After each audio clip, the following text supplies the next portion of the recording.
Hi, everyone. I'm Victoria Valdez and from Victoria Valdez Child and Family Counseling here in Brentwood, Tennessee. And in honor of Black History Month, I actually have a guest to feature Black therapists in the state of Tennessee. And today I'm super excited to have Faye Bledsoe, who is a licensed marriage and family therapist here in the state of Tennessee, and she's located in Nashville. So Faye, tell us a little bit about yourself, and I'm super excited to have you here. Hi, Victoria. Thank you for having me. I'm excited to be here. Faye Bledsoe. I am a marriage and family therapist. You said it. I am originally from Jasper, Alabama, and I relocated to Nashville, Tennessee when I was gonna get married. So my husband is from Tennessee, so Nashville was kind of the middle ground for us. So Nashville was just it. And then I did my master's degree at Lipscomb University, and now I am currently a private practice owner with two other beautiful Black women, Reese McGee and Keisha Hurt, and we are called Soulful Bloom Therapy. We just launched our private practice at the start of this year, and we're super excited about what we are trying to do in the spirit of like Black mental health. We really wanted to target it people who look like us, and also have a space where people can have a therapist who look like them. And kind of we wanted to do it and represent who we are as Black women in the process. So super excited about that and being able to be here. I love that, Faye. I love hearing about your guys' practice, representation for Black women. I love that. I also love Soulful Bloom Therapy. I love that. And it's so creative. I love it. I feel like we're blooming, we're transforming, right?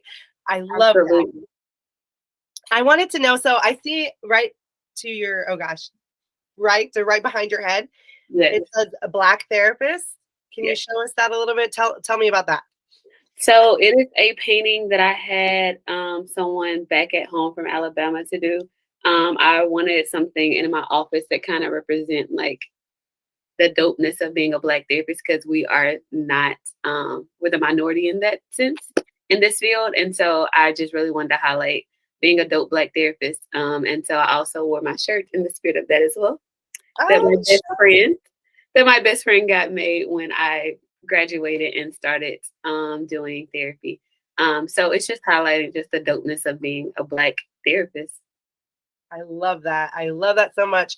And that's what we're going to, some of the interview today, I'm definitely going to ask you about when you mentioned about having representation about, in the mental health field, how many Black therapists there are, and specifically in Tennessee. So I'm excited to hear about that today.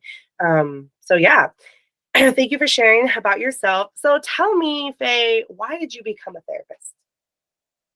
Honestly, I knew I've always wanted to help. Like my undergrad, I went to Alabama A&M, so I was really like, I'm gonna be a doctor. Like that was the thing, that like, I'm gonna go be a doctor. That was since I was younger. That's always been what I've said it, because I knew I wanted to help people.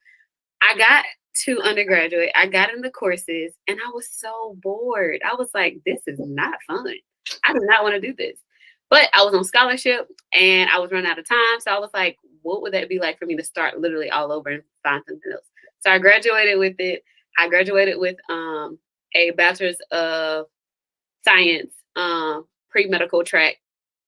And then I was like, I don't know what I'm going to do with this. Like, I literally have no idea. So then someone else told me, like, you'll be a great teacher. So I was like, okay, why not? So I did TFA, and I was in Oklahoma for 4 years. I was in Oklahoma for 4 years. I did Teach for America, that's TFA. And Wow. I was in it's for low income communities. So you go into the low income schools and you literally teach and try. The goal is to get teachers in these rural areas to kind of stay and kind of build up the school and where you are. And so I honestly did that. I stayed longer than my 2-year commitment. I truly enjoyed it. But what I realized I really enjoyed being there was legit helping the kids be better humans. How, like, I wanted to hear their stories. I want to know why they were struggling with their grades, why they were struggling to pay attention in school, where the outbursts were coming from or the negative interactions. And I literally found myself talking and wanting the students who were like the outcasts. We even had, like, in the school, we even had a place where juvenile group homeboys like would come to like get to learn. And so they had certain teachers who would come out and like teach them certain um classes. I wasn't one of those teachers, but I found myself navigating towards them and going in when I was on my like lunch break or breaks and being like, hey, like I want to just talk to y'all. Like, what's going on? Like my heart really like bled for them. And so that kind of birthed like I want to help people, but I don't want to do it in teaching. I don't want to do it in going into like being a doctor. I want to do it in the mental health field. And so that's kind of where it started. I moved to Tennessee. I found Lipscomb's program, and then the rest was like history. Like I realized like this is what I love to do. Yeah, I love hearing what like being in the Teachers of America program. I've heard that it's really rigorous and stressful for teachers. And so I commend you for that because I was like, that is amazing. You know, I work with children. You know, I specialize working with children and teens. And people are like, oh, you would so be a good teacher. And I'm like, no, that is a special. I was like, I work individually. Yes. That is another special power, superpower. Like, Yes. so that is amazing. And I know definitely that you touched people's lives, children's lives, because just being able to be there, especially too, as we continue to talk about representation. And you know, I'm Mexican myself, and you know how powerful it is to have a woman of color in the school, you know, in the school and connecting with the children. Like that is powerful, you know. Yes. In so many different levels. So I loved hearing about that. And I'm so glad you're a therapist. I love that. Like, yeah, because it's amazing. Like, It is.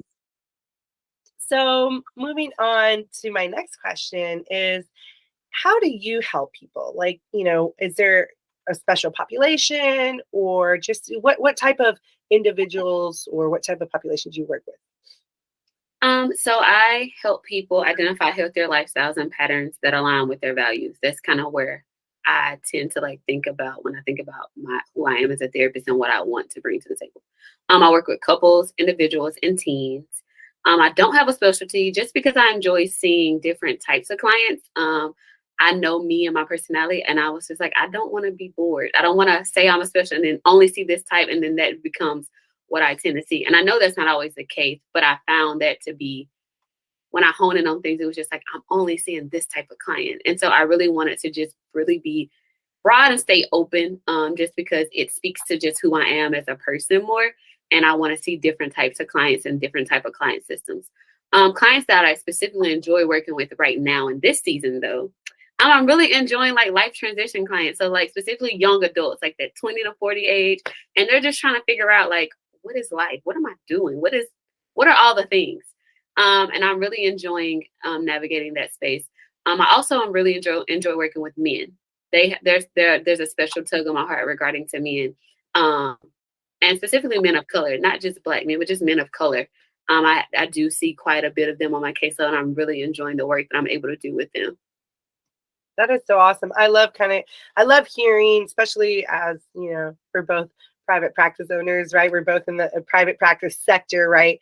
And I love hearing how you found what works for you, right? Because every therapist is different. Some people write niche down, some people, you know, work with many broad things. And so I love hearing that self care of like, hey, this is what I love doing and this is what's working for me.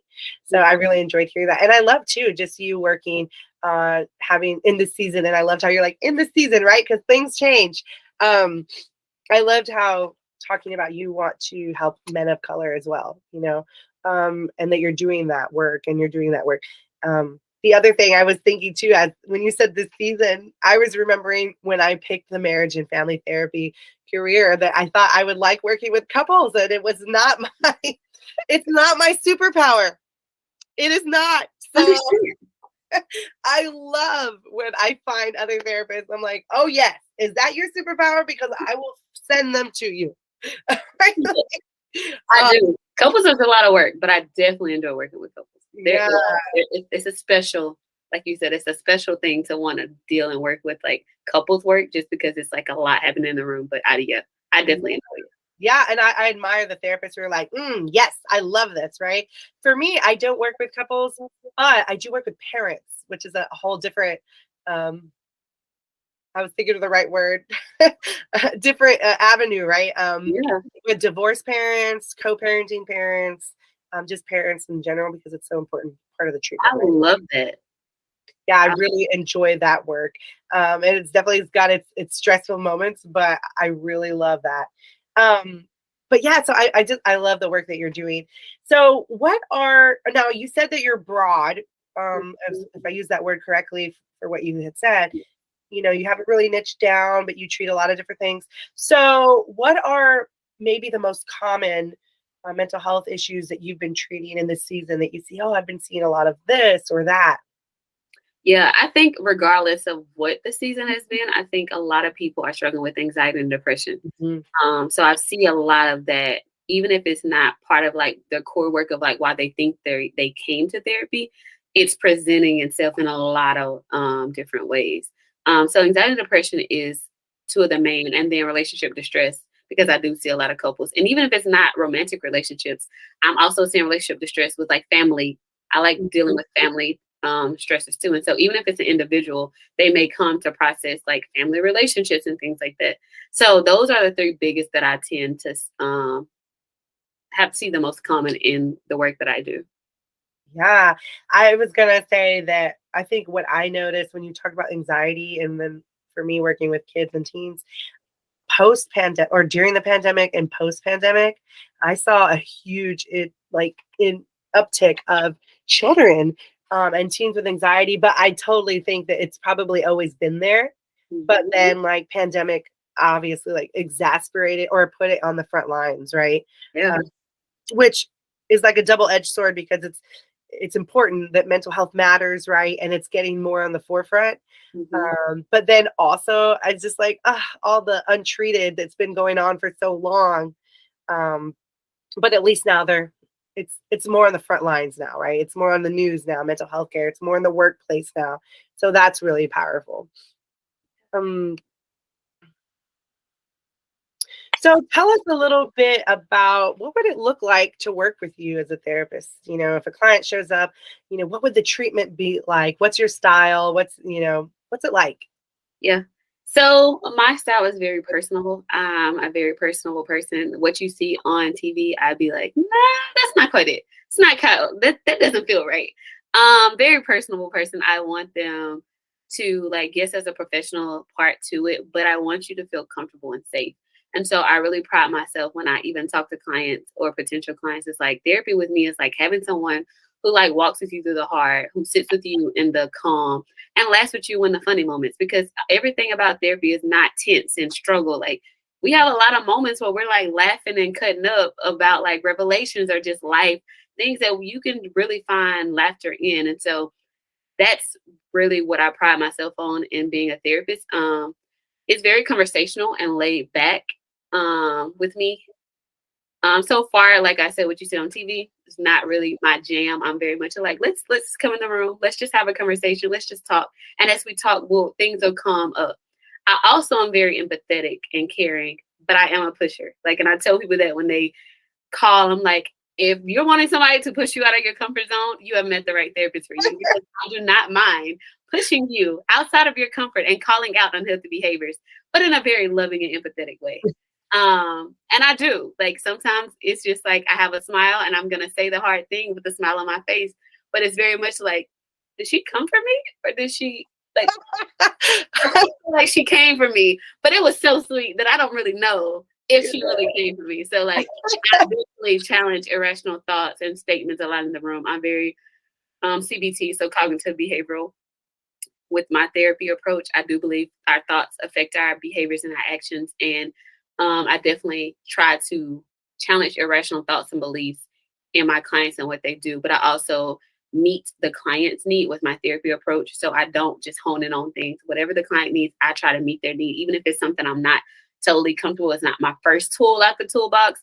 I'm very much meet the client. If they say something I really feel like hits to home, that may really speak to them, a certain model or thing, I'm very adaptive in my approach because ultimately it's about the client. I truly believe that it's not about me in the room, it's about what's best for the client.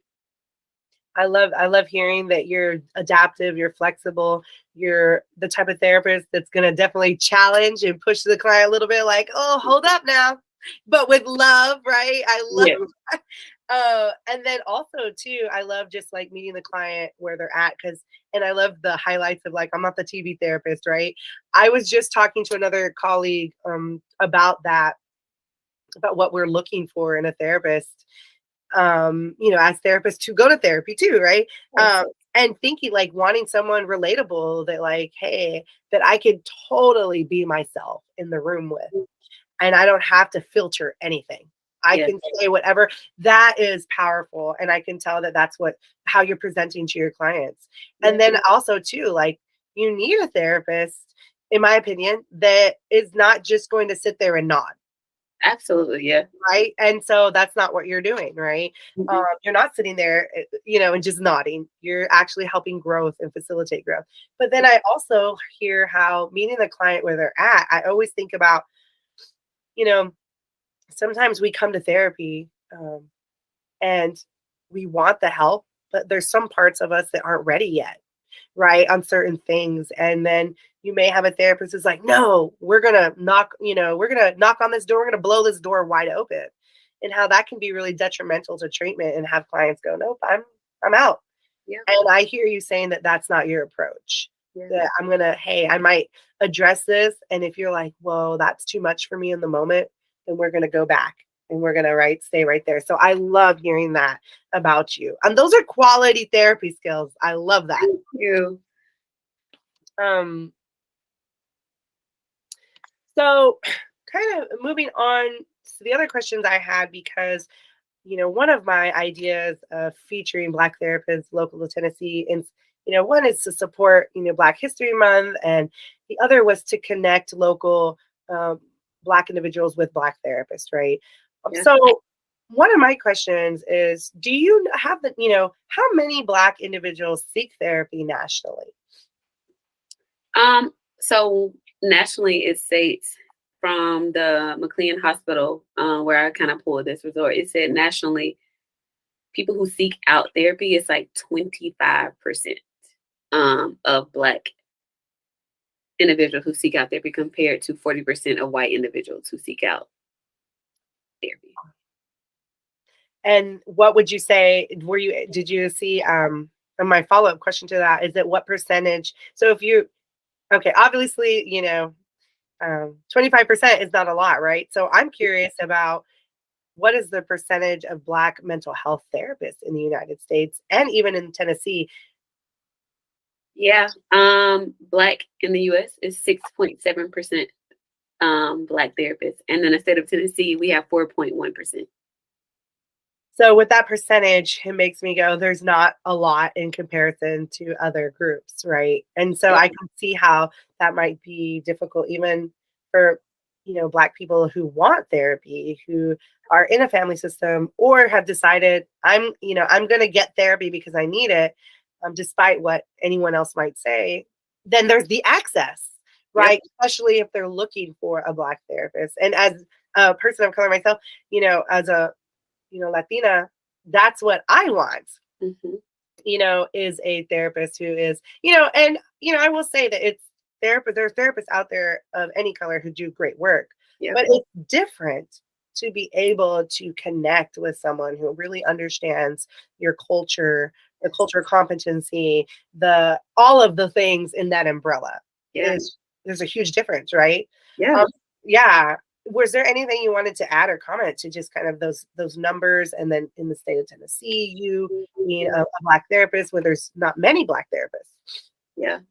The thing I just wanted to comment is like it's not surprising just because the cultural part of like just mental health in the Black community is kind of why I also wanted to get into this field of if you have people who look like you who are advocating for mental health, then you're more likely to kind of listen in and be more receptive in a sense. It's not always, it's still a work in progress, even getting this information out to our community and making it accessible, but also people who are open to it. Like it's becoming better. It's not nearly where it needs to be, but it is better. And I think that has a lot to do with these numbers. And also, like we said, not having enough therapists of color. So if I don't have someone who looks like me, and while yes, there are amazing therapists out there who do great work, but it's something, like you said, relational, about looking at someone who kind of gets it.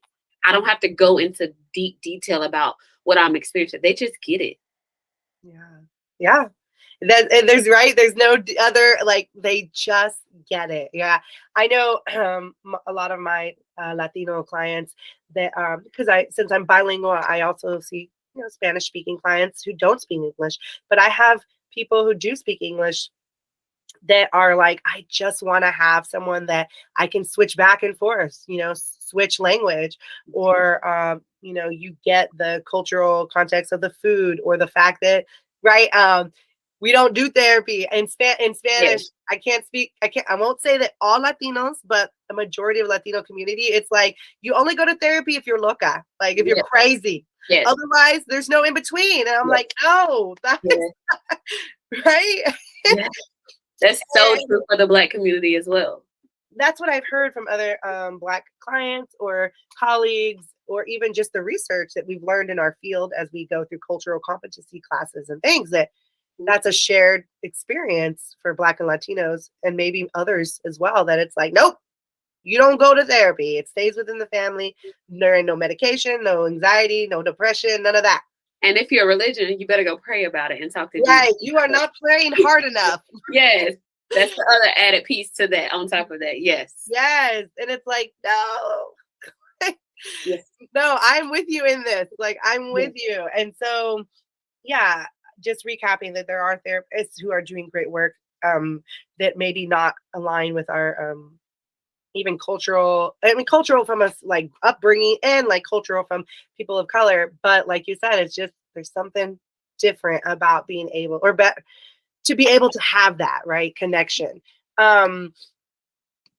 So in the spirit of talking about the differences and knowing that there are just not enough Black therapists, for any non-Black therapists who are working with Black populations, what are any tips or strategies, cultural considerations to implement or to be mindful of during treatment? Yeah, this definitely is a passion. So one of the things I was talking is, like, get to know your client's culture and don't be afraid to ask questions. Like, don't assume that you know what they may be talking about, because, like, I think you spoke to, like, what you said, like, to be able to, like, code switch or, like, go between languages for your Latina client. It's like, but for mine, it's like to code switch between Black language versus societal language of, like, it's just a cultural thing that we are able to do, that to the crib for you may be like a baby crib or something, but the crib for me be like, we going to the house. Like, don't be afraid to ask those questions to get an understanding of where your clients may be, because sometimes it just comes out. And so don't assume, but get to know your client's culture. Don't be afraid to ask questions. The other thing is, like, this is really very passionate for me. Everything does not need a diagnosis. Don't put a label where one does not exist. Some things are just cultural, and it's not supposed to have a label on it. When you get to know them and their culture, you will understand this may not be a true diagnosis. Like, it's okay to use a Z code. Like, it's okay to to put something else there if you don't see it. Like, that really, really is a sticking point for me. And, like, what I see a lot of times, if I have clients who came from another therapist, or like, and now they're at a therapist of color, and they tell me, like, some of these things, and I'm like, I'm not seeing that. I'm not seeing that diagnosis being there. Like, I think it was just a misunderstanding of just cultural references of what you may be experiencing that they may not have understood, and it was like misdiagnosed. So please don't put a label where one does not exist. Get to know your clients, get to know their culture, to kind of go deeper and identify some of those things that could be in your world one thing, but in someone else's, it's not. It's just different based off of how you're raised, and even traumas, or like things that they've experienced, or why they develop those things. And just be aware of your biases in the room, even if you think they are small or irrelevant. I love that. I love what you're highlighting, because I was thinking about two things. I remember when you were talking about, like, even code switching. I had two clients that were Black teenagers. One of them really, like, gave me some language of, like, what does bougie mean? And, like, when I was like, I need to write this down, and I got to learn, like, what these things are. And even I remember one client talking about the struggle of in their community of like, because they were taking AP classes that now they're not Black enough, or they're trying to be white, or all of these nuances, things to be curious about as therapists who are not Black, right? Or the code switching. I'm not ashamed to say I didn't know what that was at all. It wasn't even on my radar until a teenager Black client started talking to me about it. And I was fostering curiosity. Even though I wasn't a Black therapist, they appreciated me like being curious and trying to understand what that was like. So I love that you talked about that. And then also, oh gosh, it slips my mind. There was something else you said that was really powerful.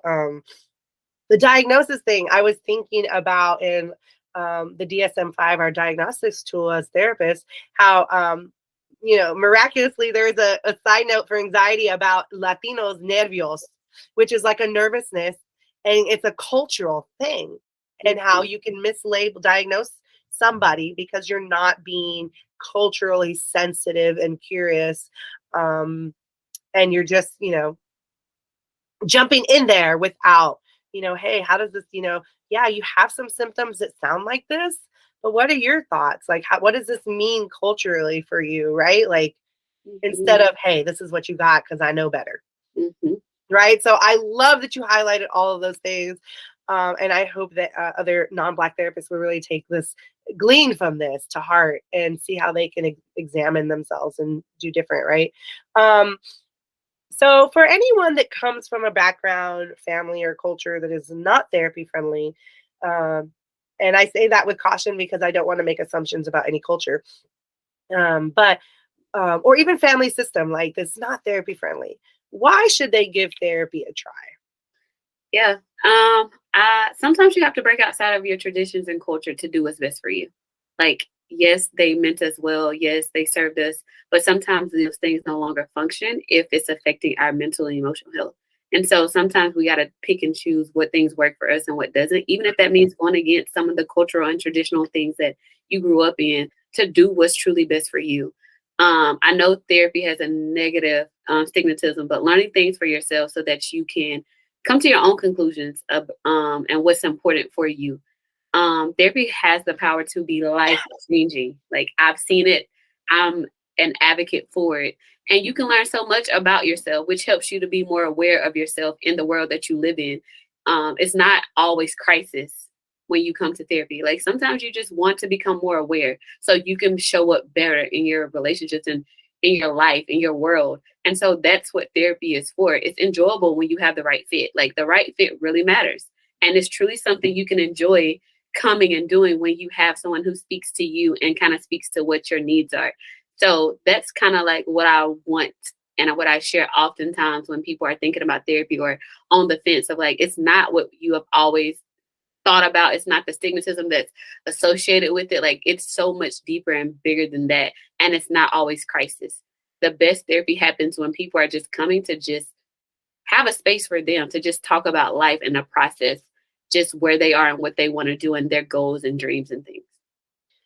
I love that because I think about how powerful it is and how often we need someone outside of our family systems or our friend systems where we could just say everything and they, another person be able to hold non-judgmental, non-biased, excuse me, space, and how powerful that is to be able to do that, And so like, I love how you're talking about, like, it has nothing to do with like, yeah, sometimes there are crisis situations, but that's not everything, right? And having a guide or someone to walk alongside you to even like help you think things through, not necessarily tell you what to do all the time, Absolutely, but empower you, right? And that's what I hear you saying, to empower you to find the answers within yourself that are healthy and informed. So I love that.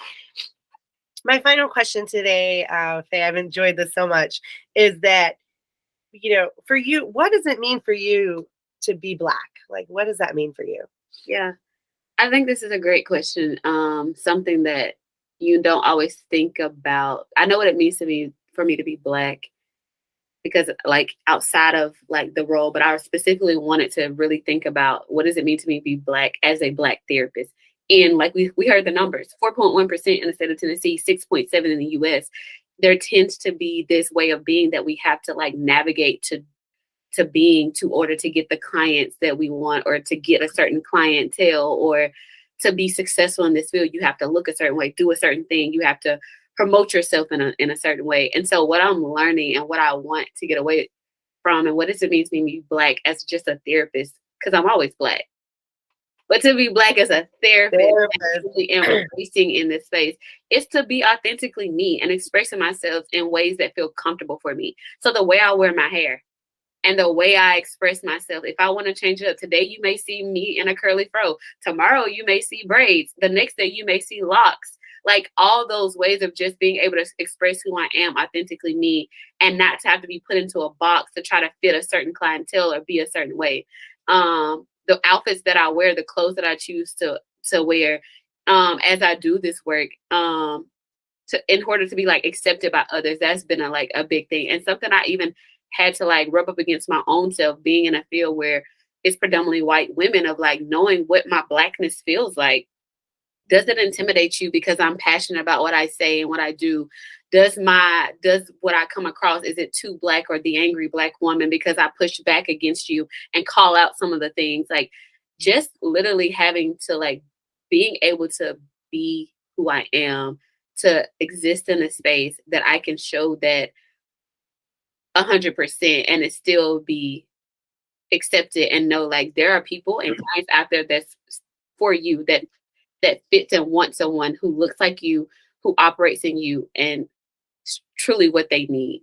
That I don't have to filter through a lens to be accepted, but I really like just to truly like be who I am as a Black woman, where there's not such a shift that I have to turn off when I go outside of the workspace, that I can still be who I am. Professional, like absolutely everything professional when I'm in the space, but there's a shift of like, I can still be Black and a true in this space. Professionally you, right? Like you, and embodying all who you are, your beautiful Blackness as a woman, as all of those things, it's showing up and not having to hide any part of them. Yep. Right. And not living in a lens of, I got to make sure how everyone else is viewing me and how that affects them. Yep. Right. Like, I love that. That was powerful. Yeah. Thank you so much, Faye, for being a part of this interview. I am so looking forward to getting this out there. So guys, Faye is in Nashville. I will have all of Faye's contact information listed on this video, in the comment section, everywhere that I post. So if you saw Faye and you want to give Faye some love, you'll be able to give Faye some love. And if you saw Faye and you were like, oh my gosh, this is my dream therapist right here, well, we just connected you, right? So this is exciting. Thank you, Faye, so much. Thank you for having me. I really enjoyed it, and having this space to kind of talk about some of those things that I'm really passionate about. Yeah, thank you.